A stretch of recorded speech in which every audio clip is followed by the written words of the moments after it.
जय श्री राधे कृष्णा। लक्ष्मी नारायण भगवान की जय। ओम नमो भगवते वासुदेवाय नमः। प्रिय भक्तजनों, आज आप सुनेंगे वैशाख मास महात्म्य की कथा का अध्याय 12। इस अध्याय में वैशाख की अक्षय तृतीया और द्वादशी की महत्ता, द्वादशी के पुण्यदान से एक कुतिया का उद्धार के बारे में आप जानेंगे। श्रुतदेव जी कहते हैं, जो मनुष्य अक्षय तृतीया को सूर्योदय काल में प्रातः स्नान करते हैं और भगवान विष्णु की पूजा करके कथा सुनते हैं, वह मोक्ष के भागी होते हैं। जो उस दिन श्री मधुसूदन की प्रसन्नता के लिए दान करते हैं, उनका वह पुण्य कर्म भगवान की आज्ञा से अक्षय फल देता है।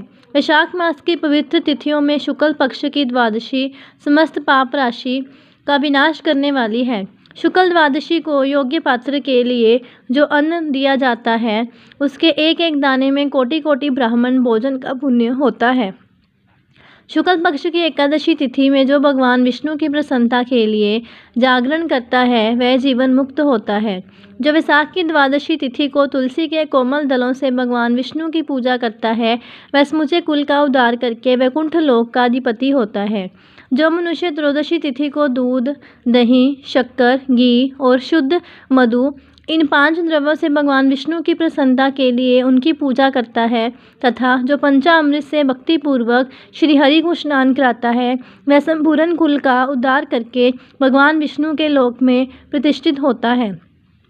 जो सायंकाल में भगवान विष्णु की प्रसन्नता के लिए शरबत देता है, वह अपने पुराने पाप को शीघ्र ही त्याग देता है। वैशाख शुक्ल द्वादशी में मनुष्य जो कुछ पुण्य करता है, वह अक्षय फल देने वाला होता है। प्राचीन काल में काश्मीर देश में देवव्रत नाम एक ब्राह्मण थे। उनके सुंदर रूप वाली एक कन्या थी, जो मालिनी के नाम से प्रसिद्ध थी। ब्राह्मण ने उस कन्या का विवाह सत्यशील नामक बुद्धिमान द्विज के साथ कर दिया। मालिनी कुमार्ग पर चलने वाली व चंचली होकर शवशदंता पूर्वक इधर उधर रहने लगी। वह केवल आभूषण धारण करने के लिए पति का जीवन चाहती थी। उसकी हितैषिणी नहीं थी। उसके घर में कामकाज करने के बहाने उपपति रहा करता था। सभी जाति के मनुष्य जार के रूप में उसके जहाँ ठहरते थे। वह कभी पति की आज्ञा का पालन करने में तत्पर नहीं हुई। इसी दोष से उसके सब अंगों में कीड़े पड़ गए, जो काल, अंतक और जम की भांति उसकी हड्डियों को भी छेदे डालते थे। उन कीड़ों से उसकी नाक, जीवा और कान का उच्छेद हो गया। स्तन और उंगलियां गल गईं, उसमें पंगुता भी आ गई।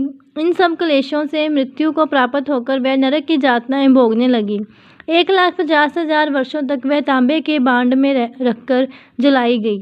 100 बार उसे कुत्तों की जोनी में जन्म लेना पड़ा। तत्पश्चात स्ववीर देश में प्रद्युम्न नामक ब्राह्मण के घर वह अनेक दुखों से गिरी हुई कुतिया हुई। उस समय भी उसने कान, नाक, पूंछ और पैर कटे हुए थे। उसके सिर में कीड़े पड़ गए थे और जोनी में भी कीड़े बरे रहते थे। राजन, इस प्रकार 30 वर्ष बीत गए। एक दिन वैशाख के शुक्ल पक्ष की द्वादशी तिथि को प्रद्युबंधु का पुत्र नदी में स्नान करके पवित्र हो भीगे वस्त्र से घर आया। उसने तुलसी की वेदी के पास जाकर अपने पैर धोए। देवयोग से वह कुतिया वेदी के नीचे सोई हुई थी। सूर्योदय से पहले का समय था। ब्राह्मण कुमार के चरणोदक से वह नहा गई और तत्काल उसके सारे पाप नष्ट हो गए। फिर तो उसी क्षण उसे अपने पूर्व जन्मों का स्मरण हुआ। पहले के कर्मों को याद आने से वह कुतिया तपस्वी के पास जाकर दीनता पूर्वक पुकारने लगी, हे मुने, आप हमारी रक्षा करें। उसने प्रद्युबंधु मुनि के पुत्र से अपने पूर्व जन्म के दुराचरण पूर्ण वृतांत सुनाए और ये भी कहा, ब्राह्मण, जो कोई भी दूसरी युवती पति के ऊपर वशीकरण का प्रयोग करती है, वह दुराचारणी मेरी ही तरह तांबे के पात्र में पकाई जाती है। पति स्वामी है, पति गुरु है और पति उत्तम देवता है। साध्वी स्त्री उस पति का अपराध करके कैसे सुख पा सकती है? पति का अपराध करने वाली स्त्री सैकड़ों बार त्रियक जोगनी अर्थात पशु पक्षियों की जोनी में और अरबों बार कीड़ों की जोनी में जन्म लेती है।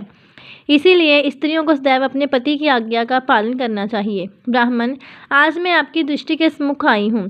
यदि आप मेरा उद्धार नहीं करेंगे तो मुझे पुण्य इसी यातना पूर्वक घृणित जोनि का दर्शन करना पड़ेगा। अतः विप्रवर, मुझे पापचारिणी को वैशाख शुक्ल पक्ष में अपना पुण्य प्रदान करके उबार लीजिए। आपने जो पुण्य की वृद्धि करने वाली द्वादशी की है, उसमें स्नान, दान और अन्न भोजन कराने से जो पुण्य हुआ है, उससे मुझे दुराचारनी का भी उद्धार हो जाएगा। महाभाग दीन वत्सल, मुझ दुखिया के प्रति दया कीजिए।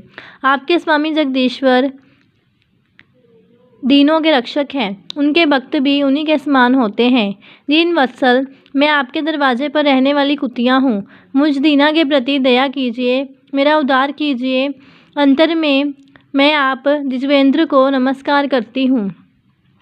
उसका वचन सुनकर मुनि ने पुत्र ने कहा, कुतिया, सब प्राणी अपने किए हुए कर्मों के ही सुख दुख रूप फल प्राप्त करते हैं। जैसे शाम को दिया हुआ शर्करा मिश्रित दूध केवल विष की वृद्धि करता है, उसी प्रकार पापी को दिया हुआ पुण्य उसके पाप में सहायक होता है। मुनि कुमार के ऐसा कहने पर कुतिया दुख में डूब गई और उसके पिता के पास जाकर आर्तस्वर में क्रंदन करती हुई बोली, प्रतिबंधु बाबा, मैं तुम्हारे दरवाजे की कुतिया हूँ। मैंने सदा तुम्हारी जूठन खाई है। मेरी रक्षा करो, मुझे बचाओ। गृहस्थ महात्मा के घर पर जो पालतू जीव रहते हैं, उनका उद्धार करना चाहिए। ये वेद वेताओं का मत है। चांडाल, कौवे, कुत्ते जो प्रतिदिन गृहस्थों के दिए हुए टुकड़े खाते हैं, अतः उनकी दया के पात्र हैं। जो अपने ही पाले हुए रोग आदि से ग्रस्त एवं असमर्थ प्राणी का उद्धार नहीं करता, वह नरक में पड़ता है। ये विद्वानों का मत है। संसार की सृष्टि करने वाले भगवान विष्णु एक को कर्ता बनकर स्वयं ही पत्नी, पुत्र आदि के व्यास से समस्त जंतुओं का पालन, अतः अपने पोष्य वर्ग की रक्षा करनी चाहिए। ये भगवान की आज्ञा है। दयालु होने के कारण आप मेरा उद्धार कीजिए। दुख से आतुर ही कुतिया की ये बात सुनकर घर में बैठा हुआ मुनिपुत्र तुरंत घर से बाहर निकला। इसी समय दया निदान प्रतिबंधु ने कुतिया से पूछा, ये क्या वृतांत है?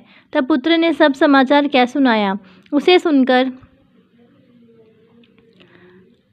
पद्मन बोले, बेटा, तुमने कुतिया से ऐसा वचन क्यों कहा? साधु पुरुषों के मुंह से ऐसी बात नहीं निकलती।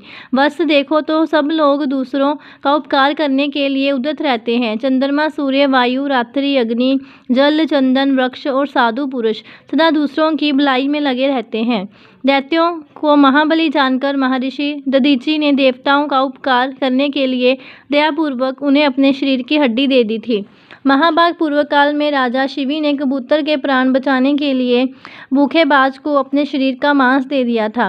पहले इस पृथ्वी पर जीमूतवाहन नामक राजा हो गए हैं। उन्होंने एक सर्प का प्राण बचाने के लिए महात्मा गरुड़ को अपना जीवन समर्पित कर दिया था। इसीलिए विद्वान ब्राह्मण को दयालु होना चाहिए। क्या इंद्रदेव शुद्ध स्थान में ही वर्षा करते हैं, अशुद्ध स्थान में जल नहीं बरसाते? क्या चंद्रमा चंडालों के घर में प्रकाश नहीं करते? अतः बार बार प्रार्थना करने वाली इस कुतिया का मैं अपने पुण्य से उद्धार करूँगा। इस प्रकार पुत्र की मान्यता का निराकरण करके परम बुद्धिमान प्रतिबंधु ने संकल्प किया, कुतिया ले, मैंने द्वादशी का महापुण्य तुझे दे दिया। ब्राह्मण के इतना कहते ही कुतिया ने सहसा अपने प्राचीन शरीर का त्याग कर दिया और दिव्य देह धारण कर दिव्य वस्त्र आभूषणों से विभूषित हो दशों दिशाओं को प्रकाशित करती हुई ब्राह्मण की आज्ञा ले स्वर्ग लोक को चली गई। वहाँ महान सुखों का उपभोग करके इस पृथ्वी पर भगवान नर नारायण के अंश से उर्वशी नाम से प्रकट हुई। तो ये थी वैशाख महात्म्य की 12वें अध्याय की कथा। ऐसी और कथाएं सुनने के लिए और जानकारी प्राप्त करने के लिए चैनल को सब्सक्राइब करें और वीडियो को ज़्यादा से ज़्यादा शेयर करें। जय श्री राधे कृष्णा। ओम नमो भगवते वासुदेवाय नमः। जय श्री लक्ष्मी नारायण। जय श्री राधे।